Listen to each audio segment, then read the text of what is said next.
কেমন হয়েছে? নমস্কার, প্রিয়াঙ্কা রান্নাঘরে আবার সকলকে অনেক অনেক স্বাগত। আজ আমি বানিয়ে দেখাবো কাঁচা আমের টক ঝাল মিষ্টি আইসক্রিম। ভিডিওটা স্কিপ না করে আপনারা পুরো ভিডিওটা দেখতে থাকুন। আশা করছি ভিডিওটা আপনাদের ভালো লাগবে। চলুন তাহলে বানিয়ে ফেলি টক ঝাল মিষ্টি কাঁচা আমের আইসক্রিম। কাঁচা আমের আইসক্রিম বানানোর জন্য আমি কতগুলো কাঁচা আম নিয়ে নিয়েছি। এগুলো প্রথমে আমি সেদ্ধ করে নেব। আমগুলো ভালোভাবে ধুয়ে নেব।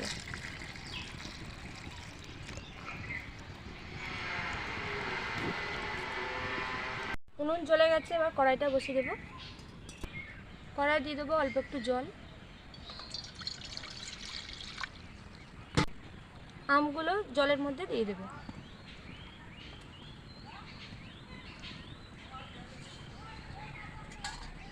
এটা ঢাকনা দিয়ে ঢাকা দিয়ে দেবো। আমগুলো তাড়াতাড়ি সেদ্ধ হয়ে যাবে। আমগুলো সেদ্ধ হচ্ছে। কদিন হলো যেভাবে গরম পড়েছে, আমাদের বাড়িতে কিন্তু প্রায় সময় টক রান্না হচ্ছে। টকের সাথে সাথে কিন্তু আমাদের ঠান্ডা জিনিসও খাওয়ার খুব ইচ্ছে যা করে। আর বাচ্চারা তো লেগেই যাচ্ছে, তো আইসক্রিম খাবে। আমাদের বাড়িতে তো জানেন একটা রয়েছে সমৃদ্ধ, তো সবসময় ফ্রিজ খুলছে, মা আইসক্রিম বানাও, কিন্তু আইসক্রিমটা সবসময় বানানো থাকে না, ছোটো বাচ্চা না, ঠান্ডা লেগে যেতে পারে। আমার ছেলে সমৃদ্ধ আর আরও বাড়ির কিছু সদস্য আছে, তাদের আবদারে আমি আজকে বানিয়ে ফেলছি টক ঝাল মিষ্টি আইসক্রিম। পুরো ভিডিওটা আপনারা দেখতে থাকুন, আশা করছি ভালো লাগবে।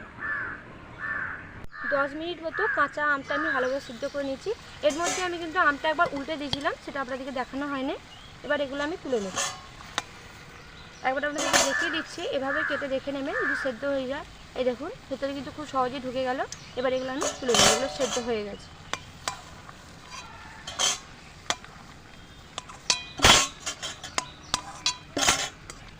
আমগুলো খুব গরম আছে, আমগুলোকে ঠান্ডা করার জন্য ঠান্ডা জল দিয়ে বারবার আমি ধুয়ে নেব।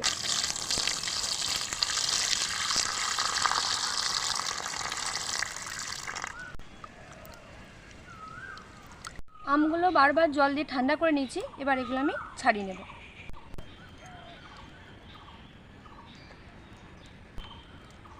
দেখুন, আমগুলো কিন্তু অনেকটা পাকালো রং চলে এসছে।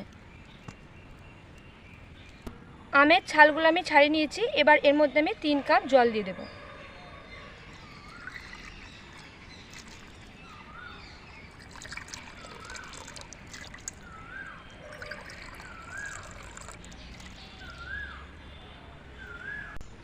ভালোভাবে চটকে আটি থেকে শাঁস আলাদা করে নেব।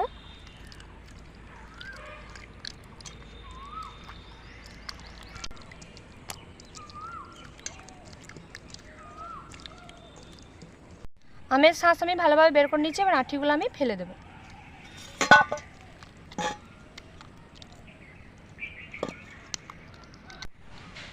এই আমের শাঁসের মধ্যে আমি আগে 3 কাপ জল দিয়ে দিয়েছিলাম। আমি 10টা আইসক্রিম বানাবো, তার জন্য আরও 7 কাপ আমি জল দিয়ে দেবো।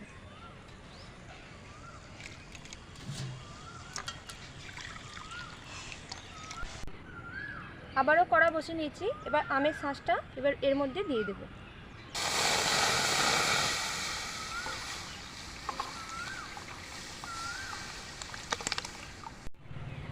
এবার আমি এর মধ্যে পরিমাণ মতো লবণ দিয়ে দেবো।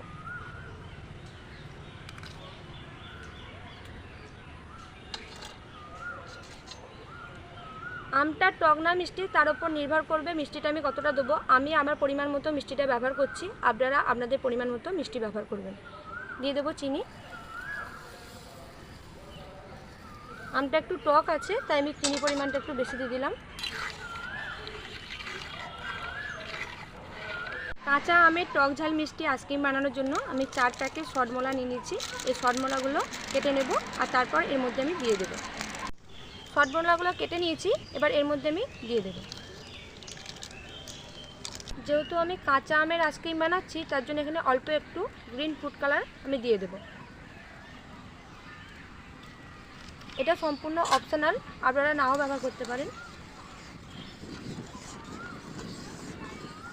আমের মিশ্রণটা আমি 10 মিনিট মতো ফুটিয়ে নেব। 10 মিনিট ভালোভাবে ফুটিয়ে নিয়েছি। দেখুন কতটা ফেনা উঠে গেছে। এবার এটা আমি নামিয়ে নেব।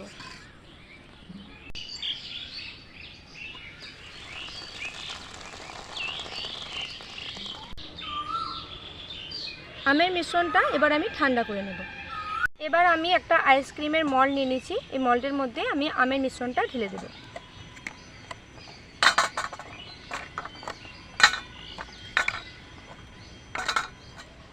কাপ মেপে মল্ডের মধ্যে দিয়ে দেব।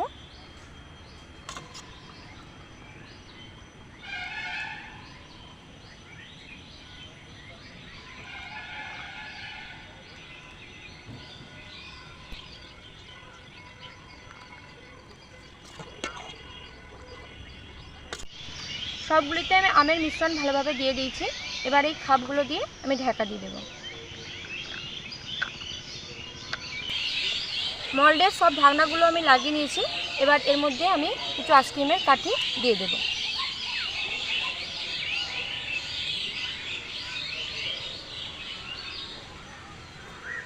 এবার এটাকে আমি 8 ঘন্টা ডিপ ফ্রিজে রেখে দেব। আপনাদের বাড়িতে আইসক্রিমের মল্ড না থাকলে এই কাপ দিয়েও কিন্তু আইসক্রিম বানিয়ে নিতে পারবেন। আমি কাপ দিয়েও আমি কিছু দেখিয়ে দিচ্ছি। কিছু কাগজের আমি কাপ নিয়ে নিয়েছি। এই কাপগুলোর মধ্যে আমি আমের মিশ্রণ দিয়ে দেব।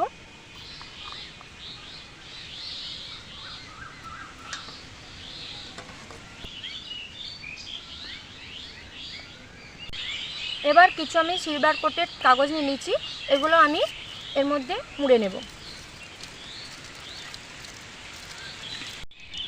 ভালোভাবে মুড়ে নেব।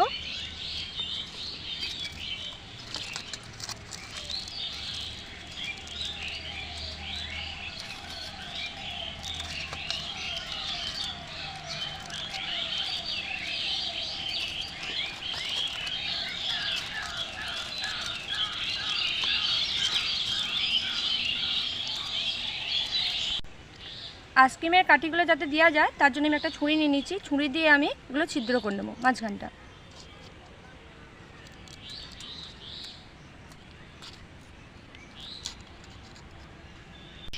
এবার আইসক্রিমের কাঠিগুলো আমি এর মধ্যে দিয়ে দেব।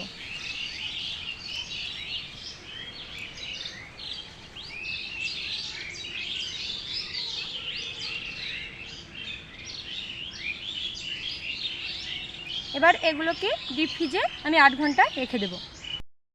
কাঁচা আমের আইসক্রিম আমি একদিন ডিপ ফ্রিজে রেখে দিয়েছিলাম, তারপর আমি আপনাদেরকে দেখাচ্ছি। দেখুন,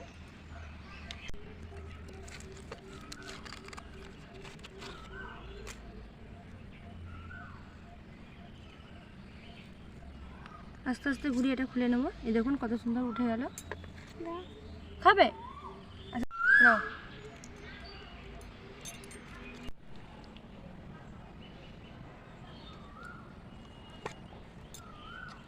দেখুন কত সুন্দর হয়েছে। আমি খুলবো। আমি খুলবো।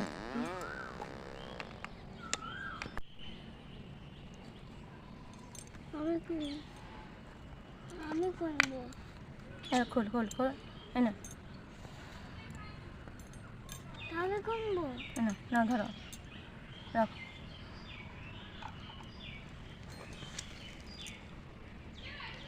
খুলে গেল। এবার বাবু একটা খাবে আর আমি একটা খেয়ে দেখবো। ও না,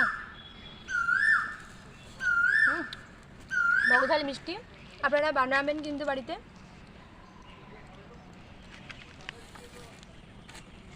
ও কেমন হয়েছে? খুলে গেল।